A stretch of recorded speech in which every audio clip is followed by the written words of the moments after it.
Transcription number 128, speed 100 words per minute. Start. Sir, I welcome this bill because it is the first attempt to create and provide further technical personnel so necessary in the country. It is very well laid down that this institute is the first in the chain of 4 high-grade technical institutions proposed to be started in the country to improve the tone of the engineering and technological education as well as to meet the present special needs of the industry which could not be achieved in the normal way. On these 2 special clauses, I would like to offer some remarks.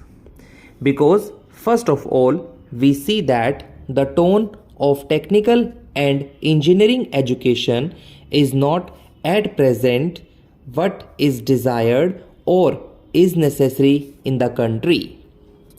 We should try to improve it, and I can assure you that we cannot improve it in 5 or 10 years, and this is the first attempt, and if all efforts are made to improve the tone, it will be in the largest interests of the country.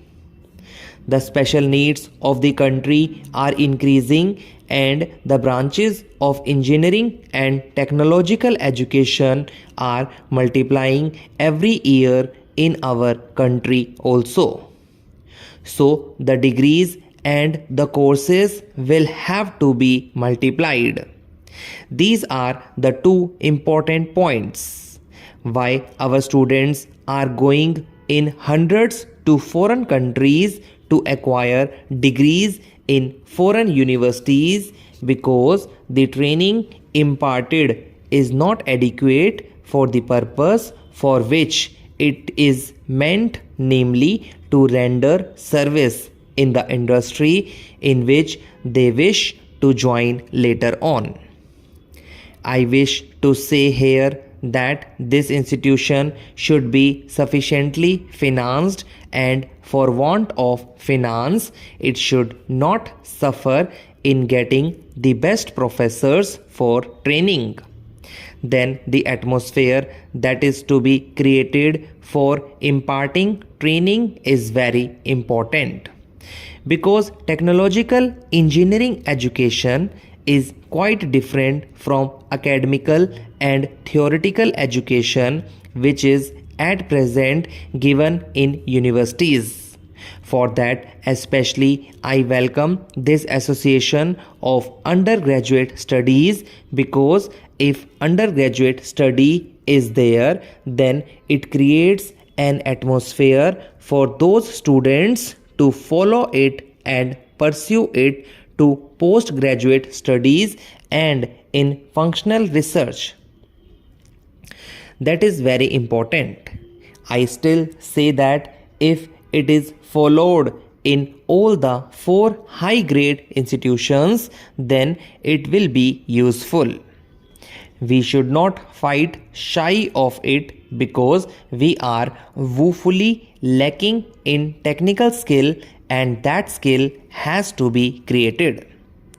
That can't be created unless we have an atmosphere where students mix with each other in a fraternal way and discuss among themselves freely. It is not only by lectures by professors that they learn. It is also by the students getting together that they learn these things. As regards the suggestion for affiliating the institute with the Calcutta University, I don't endorse that suggestion.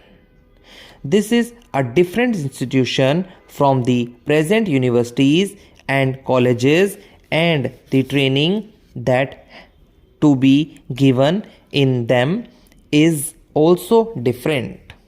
I think mere theoretical training is now given and we are lacking in technical training, and we should improve our tone considerably in that respect, and we should make this a model in our country. There may be coordination of this institute with the 4 others that we want to establish, but there should be affiliation with no other university. My third point is that the Education Ministry must make a census of how many students are going for technological and engineering degrees in foreign universities, and why those students, after their fundamental research, after acquiring their PhD degrees from those universities, after acquiring distinction in their training, are not returning to this country to serve our industries where we so much require them. If the Education Ministry goes into this fact, they will find that there are about 300 students both in America and in Europe working in the factories after getting their PhD degrees, after acquiring the highest qualification in composition with other foreign students. Can we not get them into our country? They will serve our cause much better than there. Why are they denied this opportunity? Because we have no openings here. We should make efforts to bring them here. They have been working for 10 or 15 years in some factories in foreign countries, and we are permitting our factories in foreign countries, and we are permitting our factories and the public sector to draw upon IAS officers for management. IAS officers are good for working in administrative jobs, but for working in the factories, they are of no use. Therefore, import those 300 or 400 students who are residing in those foreign countries, who are working in those factories after acquiring their degrees in competition with foreign students, by even giving them their terms if necessary. I think the terms offered to the Indian Administrative Service or the Indian Police Service should be different from what should be offered to technical personnel. It should be so, because if a man is properly trained, he can reduce the cost in the factor by 10%. A reduction of 10% in the cost of production will go a long way.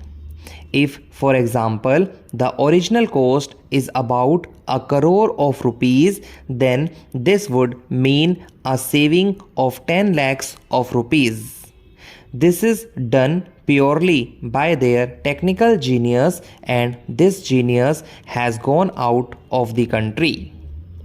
This should be brought back, and they should be taken on their own terms if necessary.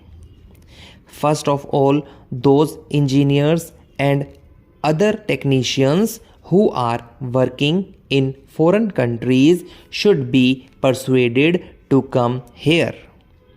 We are working under a system wherein we get only the IAS officers and not others.